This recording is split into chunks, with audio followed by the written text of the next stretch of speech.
43절부터 48절입니다.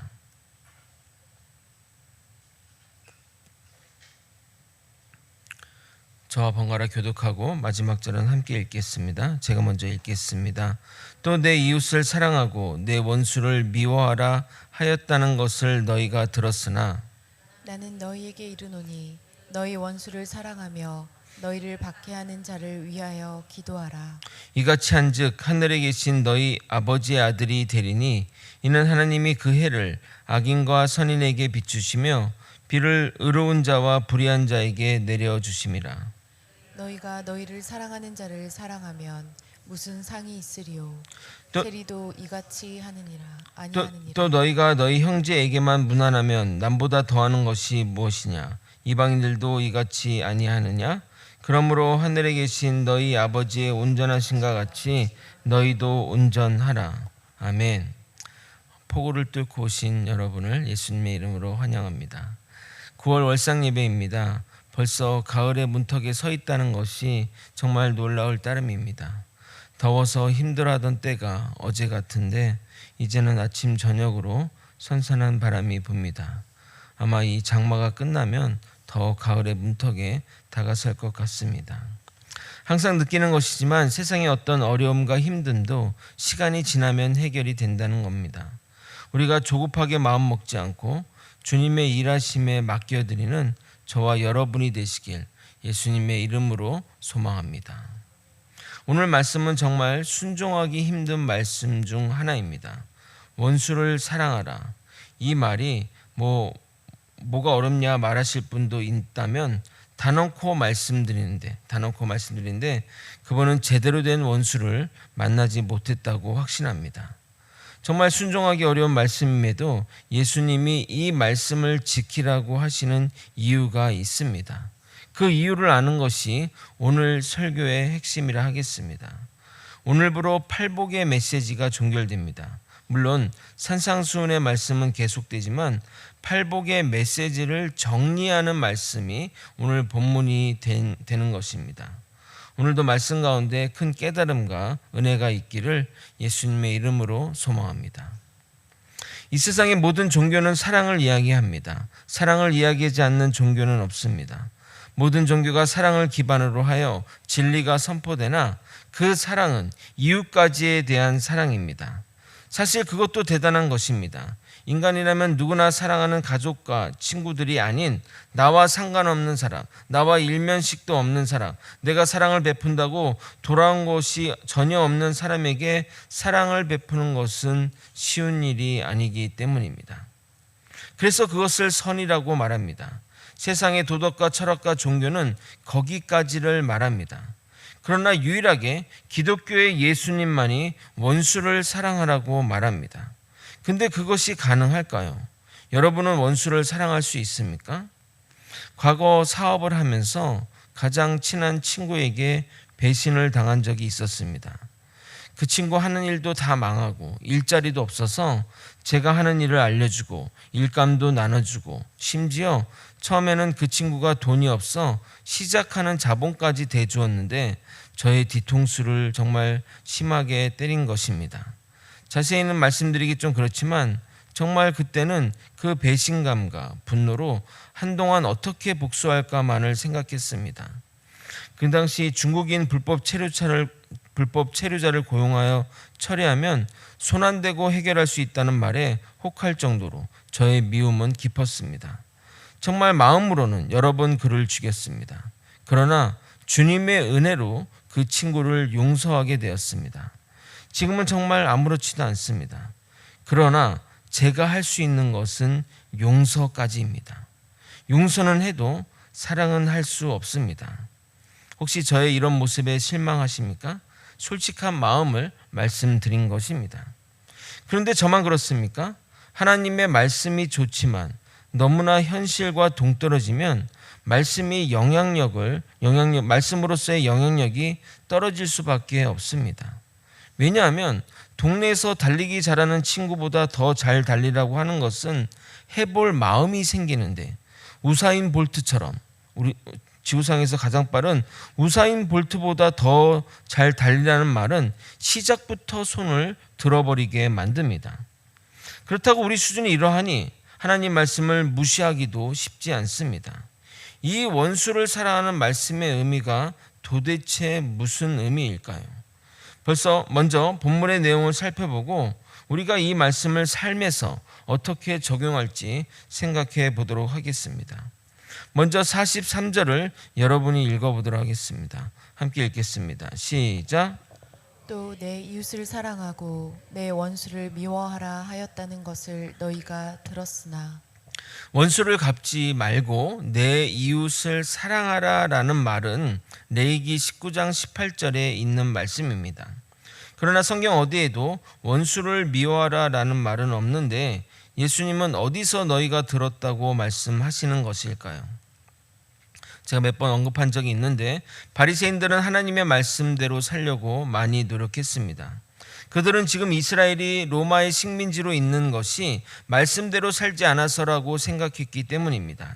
그래서 말씀대로 잘 살고자 구약 율법에 대한 세부 항목도 구체적으로 제시하고 이분법적으로 가르치기도 했습니다.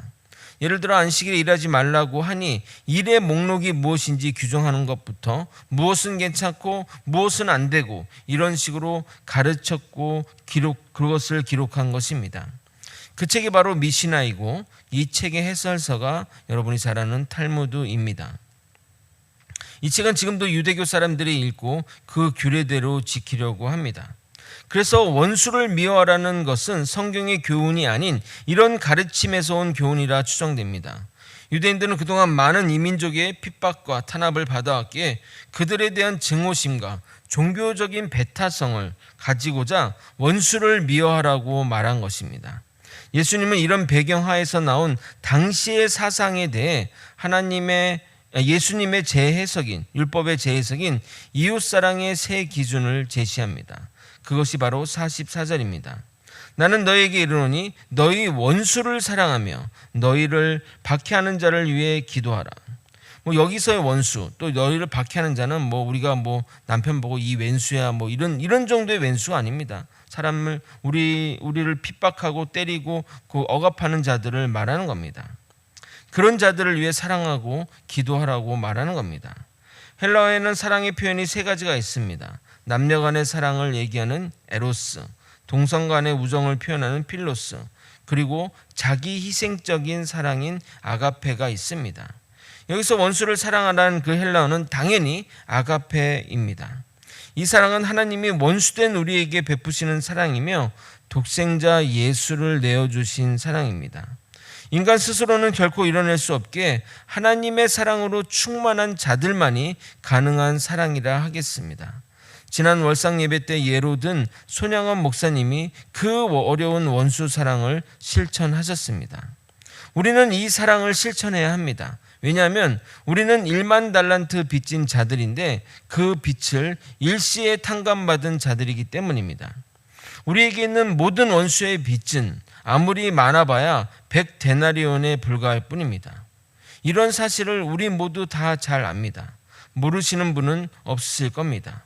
남의 일이라면 그렇게 해야 한다고 잘 말할 것 같습니다.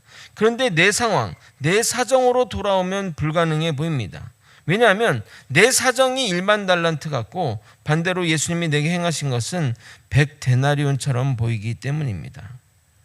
그런데 예수님은 원수를 사랑하고 자기를 핍박하는 자를 위해 기도하라고 말하면서 그렇게 해야 하나님의 아들이 된다고 말하고 있습니다. 45절 전반절을 읽어드리도록 하겠습니다. 이같이 한즉 하늘에 계신 너희 아버지의 아들이 되리니 많은 이들이 원수를 사랑하지 못하면 그리고 핍박하는 자들을 위해 기도하지 못하면 하나님의 자녀가 못 된다는 말에 충격을 받으실 것입니다. 그럼 저는 안 되겠네요 라며 실망하실 분이 많은데 본문의 데리니의 헬라어 기노마이는 되다라는 의미도 있지만 입증된다라는 의미도 있습니다. 그러므로 성도가 원수를 사랑하고 그를 위해 기도한다면 그가 하나님의 아들임을 세상 사람들로부터 인정받게 된다는 의미입니다. 잘 알다시피 하나님의 아들이 되는 것은 그리스도를 믿고 구원을 얻는 그 순간에 이루어지는 일입니다. 원수를 사랑하지 못해 하나님의 아들이 되지 못한다면 우리 모두는 자녀가 될 수 없을 것입니다. 45절 후반부를 읽어드리도록 하겠습니다. 이는 하나님이 그 해를 악인과 선인에게 비추시며 비를 의로운 자와 불의한 자에게 내려주심이라. 또한 예수님은 우리가 원수를 사랑하고 그들을 위해 기도해야 하는 이유는 그들에게 하나님의 동일한 사랑이 베풀어지고 있으며 그들 또한 하나님의 구원의 대상이자 자녀가 될 사람이기 때문이라고 말합니다. 가끔 어떤 분은 저 인간 꼴보기 싫어서 천국 가고 싶지 않다고 말하는 분이 있지만 아무리 그 인간이 미워도 지옥보다는 낫다는 사실을 잊지 말고 절대 그런 말은 입 밖에도 내지 마시길 예수님의 이름으로 부탁드립니다. 빠르게 결론으로 나아가겠습니다. 그럼 예수님은 왜 우리 같은 범인들이 지켜내기 힘든 말씀을 지키라고 말씀하시는 것일까요? 우리 모두 손양원 목사님이 될 수 없습니다. 그렇지 않습니까? 제가 서두에서도 말씀드렸듯이 너무 지키기 어려운 말씀은 그냥 좋은 이야기, 좋은 교훈에 불과해집니다. 무슨 뜻으로 예수님이 말씀하신 것일까요? 오늘 예수님이 말씀하신 본문의 의미를 이해하려면 전체 문맥에서 본문이 차지하는 위치를 생각해서 해석해야 합니다. 예수님이 말씀하시는 새로운 율법의 기준은 우리가 성장하여 최종적으로 이뤄낼 목표를 말씀하시는 겁니다. 예수님은 팔복의 메시지를 전하시며 우리에게 주신 율법의 기준을 새롭게 정의하며 점점 더 우리의 기준점을 높이셨습니다. 그 길의 최종 목표 지점은 예수님이 걸어가신 그 길까지 나아가야 하는 것입니다. 예수님은 세상 사람들의 기준을 우리에게 요구하는 것이 아닙니다. 계속해서 예수님은 우리에게 세상의 소금이 되라, 세상의 빛이 되라 말씀하시며 기독교인으로서의 대사회적인 책임을 강조하셨습니다. 믿는 자라면 이런 기준으로 나아가야 한다는 것을 말하는 겁니다. 예를 들어 우리가 에베레스트 산을 올라가는 것이 목표라면 처음부터 그 산을 목표로 삼지 않습니다. 초보자라면 계룡산부터 점령하고 그 다음 높이의 산을 정복하고 점점 목표를 높여 나가야 에베레스트 산으로 올라갈 수 있는 것입니다. 아마도 초보자에게 에베레스트 산을 가자고 한다면 말도 안 된다고 반응하실 것입니다. 그런데 지금 본문은 예수님이 지금까지 높여왔던 그 기준의 최종 목적지를 말하고 있는 겁니다. 반면 세상의 기준은 여기까지입니다. 46절, 47절을 여러분이 한번 또 읽어보도록 하겠습니다. 함께 읽겠습니다. 시작. 너희가 너희를 사랑하는 자를 사랑하면 무슨 상이 있으리요? 세리도 이같이 아니하느냐? 또 너희가 너희 형제에게만 무난하면 남보다 더하는 것이 무엇이냐? 이방인들도 이같이 아니하느냐? 세리로 대표되는 죄인도 믿지 않는 불신자도 그렇게 하는데 하나님을 믿는 자가, 하나님의 자녀라고 불리는 자가 세상 사람들이 하는 기준에 만족해서야 되겠냐고 말씀하시는 것입니다. 그래서 예수님은 마지막으로 이렇게 권면하는 겁니다. 우리가 이뤄야 할 최종 목표이자 끝판왕의 말씀인 것입니다. 48절입니다. 그러므로 하늘에 계신 너희 아버지의 온전하심과 같이 너희도 온전하라. 우리가 아버지의 온전하심과 같이 온전해질 수 있을까요? 제가 너무 비관적으로 말씀드린 것이 아닙니다. 아마도 우리 모두는 이 땅에서 아버지의 온전하심을 이루는 것은 거의 불가능하지 않을까 생각합니다. 제가 만약 이런 식의 목표를 제시하며 여러분을 압박하고 그렇게 설교를 한다면 이 설교의 말씀은 형이상학적인 위치에서 움직일 것이고 정작 현실에서는 그 하나님의 말씀이 여러분에게 아무런 소용이 없는 말씀이 될 것입니다. 우리의 믿음의 수준은 천차만별입니다. 누구는 예수를 믿는다고 하면서 원수를 죽이고 싶은 분도 있을 것이고 누구는 예수의 피를 의지하여 원수를 용서할 수 있는 분도 있을 것이고 누구는 예수님의 사랑에 온전히 휩싸여서 원수를 사랑할 수 있는 분도 있을 겁니다. 우리 모두는 이 믿음의 여정을 걸어가는 자들입니다. 그러므로 우리 모두는 예수님이 말씀하신 그 최종 목표를 향해 나아가는 순례자의 삶을 살아간다고 보면 되는 겁니다. 그러므로 그 목표에 미달했다고 너무 자책하지 마시기 바랍니다. 또한 우리가 그 목표에 도달했다고 자만할 필요가 없습니다. 우리의 최종 목적지는 하나님의 온전하심까지이니까 말입니다. 장단컨대 누구도 거기에는 도달하지 못할 것입니다. 하지만 목표는 제시되어야 하는 겁니다. 그러므로 여러분에게 면죄부를 주어서도 안 되지만 안 되는 것을 가지고 죄책감을 가지고 살아서도 안 되기에 오늘 말씀의 결론적 적용을 말씀드리면 원수를 사랑하며 살아야 되지만 못하더라도 실망하지 말고 계속 그 방향으로 나아가자입니다. 우리가 어찌 하나님의 온전하심에 가당키나 하겠습니까? 그런데 여러분 중엔 이런 결론이 불편하게 여기실 분이 있을 겁니다. 마치 하나님의 말씀에 인간적인 잣대를 들이대어 말씀을 하향하는 것이 아닌가 생각될 수 있습니다. 그러나 문맥적 의미를 생각한다면 예수님의 본인은 모두 이렇게 살아야 한다는 것보다는 이런 목표를 향해 우리 모두 나아가자 하는 말씀이 맞습니다. 말씀을 정리하겠습니다. 예수님은 우리에게 믿는 자의 기준을 제시합니다. 세상 사람들이 우리를 보며 하나님의 아들이라 부를 수 있는 그 높은 기준 말입니다. 예수님은 우리 믿는 자들의 각자의 수준에서 하나님의 말씀을 따라 살기를 원하십니다. 그래서 더 높은 기준이 있는 사람에게는 채찍으로 대하시고 아직 발걸음을 내딛는 자들에게는 칭찬과 격려로 이끌어 가십니다. 우리 모두 믿음의 수준이 깊이와 높이 그가 다르기 때문입니다. 믿음의 첫걸음을 내딛는 사람에게 하나님의 온전함을 제시하는 것은 맞지 않듯이 계속해서 믿음의 정진해 가는 사람에게는 더 높은 믿음의 기준을 제시하는 것이 맞습니다. 저를 기준으로 설명하면 이제는 원수를 용서했으니 이제는 원수를 사랑하는 지경으로 나아가면 되는 겁니다. 만약 예수님이 제시한 기준이 원수를 용서하라까지만 끝났다면 저는 더 이상 앞으로 나아갈 길을 잃어버릴 것입니다. 그러나 원수를 사랑하는 목표가 있기에 실수가 없는 것입니다. 우리 예수님은 우리의 최종 목적지를 알려주십니다. 바로 아버지의 온전하심. 갈 길이 멉니다. 너무도 멉니다. 그래서 더욱 주님을 의지합니다. 그 길은 혼자 갈 수 없기에 더욱 주님을 의지해야 합니다. 주님이 우리가 나아갈 길을 제시한 대로 그 목표를 향해 꾸준하게 정진해 가는 저와 여러분이 되시길 예수님의 이름으로 소망합니다. 다 함께 찬양하고 기도의 자리로 나아가겠습니다.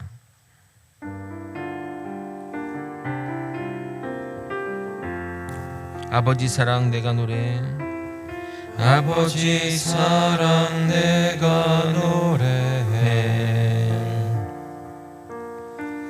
아버지 은혜 내가 노래해 그 사랑 변함없으신 거짓 없으신 성실하신 그 사랑 상한 갈 때 꺾지 않으시는 꺼져가는 등불 끄지 않는 그 사랑 변함없으신 거짓 없으신 성실하신 그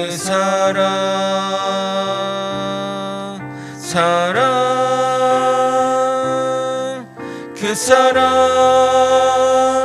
날 위해 죽으신 날 위해 다시 사신 예수 그리스도 다시 오실 그 사랑 죽음도 생명도 천사도 하늘의 어떤 권세도 끊을 수 없는 영원한 그 사랑 예수. 우리가 가야 할 길은 멉니다. 하나님의 온전한 곳으로 그리스도의 장성한 분량이 충만할 때까지 성장해 나가야 합니다. 주님의 사랑에 거하면서 주님의 걸어가신 길을 걸어가길 소망합니다. 이 길은 결코 혼자 갈 수 없습니다. 주님의 사랑으로 충만하게 채워져야 갈 수 있는 길입니다. 그러므로 항상 기도 가운데 그 주님의 사랑을 간구하며 주님의 사랑을 체험하며 나아가야 합니다. 주님의 그 사랑, 날 위해 죽으신 그 사랑을 의지하며 나아가는 우리 모두가 되기를 소망합니다. 다 함께 주님의 이름 부르고 통성으로 기도하시겠습니다. 주여! 하나님의 말씀을 따라 살아가는 믿음의 길 여정 가운데 아버지 정말 하나님의 말씀대로 살아갈 수 있도록 아버지 용기와 힘과 아버지 격려와 그 말씀을 의지해서 나아갈 수 있게 도와주시옵소서. 아버지 인간적 사랑으로는 내가 할 수 있는 것이 여기까지입니다. 그럼에도 불구하고 주님의 말씀을 따라 순종해 나가야 하는 이유는 아버지 주님이 그 길을 걸어가신 길이기 때문입니다. 아버지 나는 하나님의 자녀된 삶을 살기 원합니다. 하나님 예수 그리스도의 삶을 살기를 원합니다. 아버지 예수님이 걸어가신 그 최종 목표를 향해 우리도 따라갈 수 있도록 이끌어 주시옵소서. 아버지 우리는 예수님의 제자라 불리고 예수님을 닮은 사람이라고 사람들에게 아버지 칭찬받고 싶습니다. 하나님의 뜻을 따라 살아가는 믿음의 백성들 마음 가운데 그 주님의 사랑을 따라갈 수 있는 아버지 그 길로 나아갈 수 있도록 이끌어 주시고 인도하여 주옵소서. 아버지 지금은 내가 이 모양 이 꼴이지만 더욱더 주님의 그 믿음의 기준을 향해 나아갈 수 있도록 힘과 용기를 주시고 무엇보다 내 사랑으로 할 수 없으니 내 인간됨으로는 결코 할 수 없으니 그 주님의 사랑이 부어주심으로써 아버지 날 위해 죽으신 그 사랑을 부어주심으로써 주님의 사랑을 실천해 나가는 우리 모두가 되게 도와주시옵소서. 아버지 예수님의 제자들이 처음에는 정말 아버지 정말 문제도 많이 일으키고 또 정말 아버지 부족한 천지였습니다. 그러나 주님의 사랑과 교육과 주님의 말씀으로 더욱더 거듭나 정말 주 예수님처럼 죽음의 길로 서서 순순히 걸어가는 그 길로 나아갔던 것처럼 아버지 우리도 성장하여 그 주님의 길 걸어가신 길로 나아갈 수 있도록 이끌어 주시고 인도하여 주옵소서. 아버지 내 믿음이 너무나 부족합니다. 내 믿음의 수준이 이 정도입니다. 그것을 깨닫는 것을 아버지 우리가 그것을 깨달을 수 있는 것부터 시작하게 도와주시옵소서. 아버지 원수를 사랑하라. 이 원수를 사랑하는 이 말씀에 도전하는 우리 모두가 될 수 있게 도와주옵소서. 그래서 주님의 말씀 따라 아버지 한 예수의 걸어가신 길 주님의 온전하신 길로 나아갈 수 있도록 이끌어 주시옵소서. 그렇게 노력하고 그렇게 기도한다면 하나님의 온전하심에 아버지 그 근처도 갈 수 있을 거라 확신합니다. 주님 붙들어 주시옵소서. 예수님의 사랑을 의지해서 예수님이 걸어가신 길로 나아갈 수 있도록 이끌어 주시옵소서. 아버지 우리의 믿음의 수준이 요모양 요꼴입니다. 그러나 주님이 걸어가신 길을 따라 주님의 사랑 안에서 걸어간다면 언젠가는 그 길에 도착할 것을 믿습니다. 너무나 늦지 않게 너무나 느리지 않게 그러나 반드시 주님이 걸어가신 그 목표를 향해 나아갈 수 있도록 이끌어 주시고 인도하여 주시옵소서. 더욱더 말씀에 순복하기 원합니다. 말씀에 순종하게 도와주시옵소서. 정말 무직하게 그 길을 나아가는 모든 믿음의 성도들이 될 수 있도록 이끌어 주시옵소서. 간구하오며 이제는 우리 구주 예수 그리스도의 은혜와 하나님 아버지의 한량없는 사랑과 성령 하나님의 내주교통 역사 충만하심이 주님의 온전하심을 따라 온전한 길로 끊임없이 정진해가는 거제 소망교회 성도님 가운데 그리고 소망교회 위에 이제로부터 영원히 함께 있을지어다. 아멘.